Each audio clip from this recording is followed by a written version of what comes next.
You thinking about selling your home here in Delaware, but you're not quite sure how and you don't really know what to expect? Well, in this video, I'm going to go over the process of selling your home here in Delaware and exactly what to expect while doing so. And I'm also going to give you some tips that I've learned over the years, and some of them may just surprise you, but what I can promise you is at the end of this video, you'll know exactly what to expect when selling your home here in Delaware. If you're new to the channel, welcome. My name is Windom, and I help people buy and sell homes here in Delaware. I've lived here my entire life, and on this channel, I talk about what it's like living here in Delaware. And if you're thinking about potentially buying or selling here in Delaware, I love to have a conversation to see if it makes sense for us to work together. So I'll put my info on screen now and again in the description below. So the first step or thing you're going to want to do when selling your house is just get really clear on why exactly you want to even sell your home. Are you selling because you need more space? Are you selling because all the kids went away to college and you need less space? Or maybe it's not even your decision. Maybe you're in the military and you got new orders to move to a different base,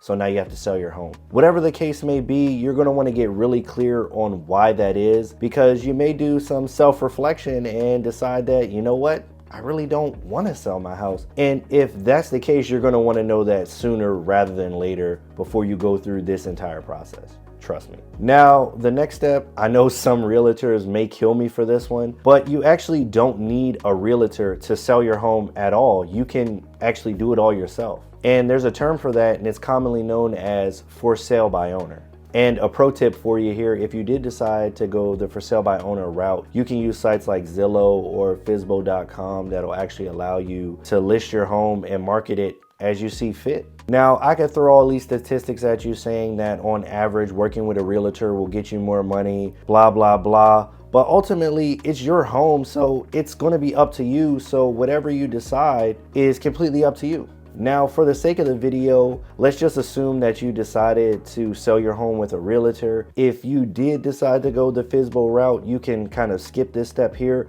but the rest of the video will definitely be valuable to you. Now, I could argue this step, choosing a realtor, is one of the most important steps in the entire process, because this could actually make or break your entire experience of selling your home. So you're definitely going to want to do plenty of research on potential realtors and make sure you're asking those hard questions. So some of the questions I hear the most when going on listing appointments have got to be, what's your commission? Have you ever sold a home like mine before? Have you sold any homes in the neighborhood? What's your marketing plan? What exactly do I need to do to get the home ready? And just general questions of that nature. But some good questions I don't hear as often that I think homeowners should be asking potential realtors are questions such as, can I cancel my contract? And how often will we actually communicate? Another pro tip here is when you're interviewing realtors, definitely beware of the yes man.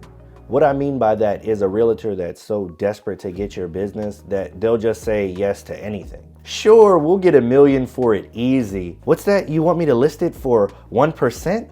Okay. Would you like a foot massage as well? You're going to want to choose a realtor that respects you enough to tell you the truth, even though it may hurt or it's not what you want to hear. So after you choose a realtor, the next thing you're going to want to do is get the house ready for photos. And I don't think I really even need to mention this, but pro tip here, make sure you get a realtor that's using a professional photographer. Honestly, it's something that's so simple that makes a world of difference. Studies show that homes with professional photography sell up to 32% faster, and they sell for higher than homes that don't use professional photography. And trust me, there's a lot out there. Some of the stuff I've seen will blow your mind. But when getting the home ready for the photos, the general theme here is that less is more. So you're going to want to declutter and depersonalize as much as you can so that all the potential buyers can envision themselves living in the home. So things like personal photos and those as seen on TV kitchen appliances that you never use, you're going to want to, take them down or put them away. So after you declutter, you're definitely going to want to give the house a good deep cleaning and take care of any minor repairs that you and your realtor may have talked about before you put the house on the market. This will also be the time when you fill out all your paperwork, such as seller's disclosure, lead-based paint, radon, and any other paperwork that's going to be specific to your home. So the next step after that is actually going to be going live on the market. And this is when you're actually going to get the sign in your front yard and the lockbox on your front door.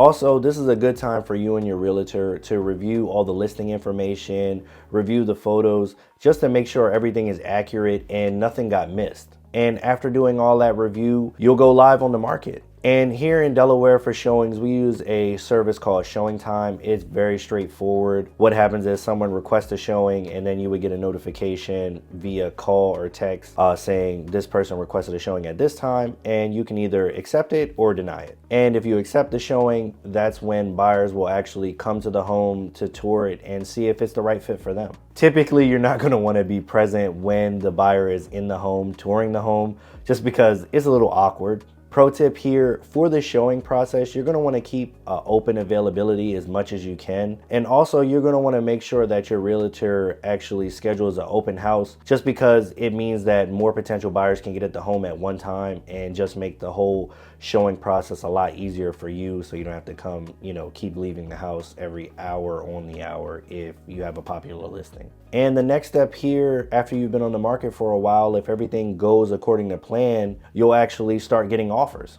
And once those offers start rolling in, you and your agent are just going to need to review them. Now, I'm not going to sit here and bore you with the entire Delaware agreement of sale, but I will tell you some of the main points that you and your realtor will probably go over when reviewing offers. So that's going to be the sale price. What exactly are they offering? The earnest money deposit. What type of deposit are they putting down? The inclusions, the exclusions. Do they get to keep the fridge? Does the washer and dryer stay? The type of financing, is it VA, is it FHA, is it conventional, when exactly the closing is, and the contingencies such as home inspections or termite inspections or any other inspections they may want to do. And a pro tip here is that the highest price is not always the determining factor when choosing an offer.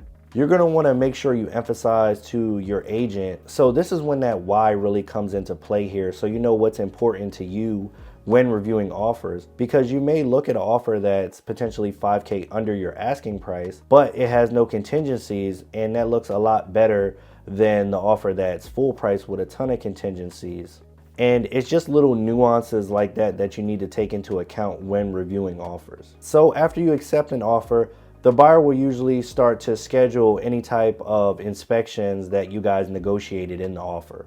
And if the buyer is borrowing money from a bank, more than likely the bank is going to be ordering appraisal. And all an appraisal is just an independent assessment of fair market value of the home. So one pro tip here, if the appraisal does come back lower than the agreed upon sale price, you have no obligation to sell the home at that lower price. So the sale price can be negotiated, and if for some reason you can't come to a happy medium between the buyer and the seller, then you can decide to just not sell to that buyer anymore and go find another buyer. Also, the same goes for any type of repairs that are requested. All of it's negotiable. You can decide to not do any repairs and just find a new buyer, or you could potentially do some of the major repairs, or you could give a credit if you decide that trying to do all those repairs is too much of a headache. And like I said before, everything's negotiable. But after all the negotiations and the appraisals are done, next comes the waiting game. Now, what I mean by that is that if the buyer is borrowing money from a bank, this is going to be the time where the bank does all its final checks and balances. And honestly, as a seller, there's not really much for you to do. So that's kind of the point in the transaction where communication kind of slows down and is not as frequent. But if you have a good agent, chances are they're going to be keeping you informed on exactly what's going on the buyer side and what to expect. And the last and final step is closing. We're finally at the finish line to wrap this all up. So usually what happens, either a day before or the day of closing, the buyer will do a final walkthrough.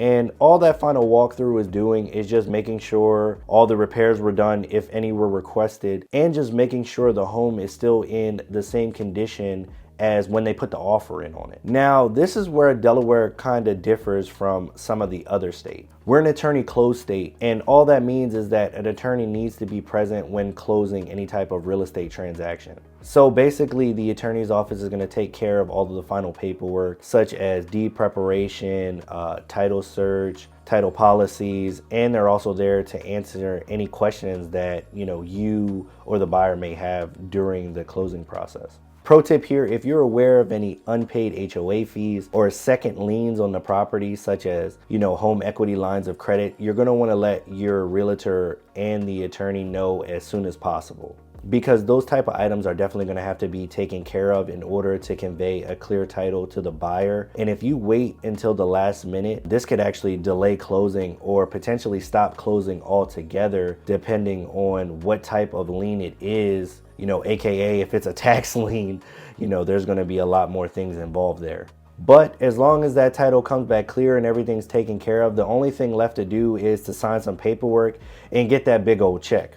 Ultimately, selling your home here in Delaware is a big decision and it can be scary, but hopefully you found this video helpful and now you know exactly what to expect when selling your home here in Delaware. And if you like this video and you want to see more videos just like it, I actually made another video discussing Delaware right here.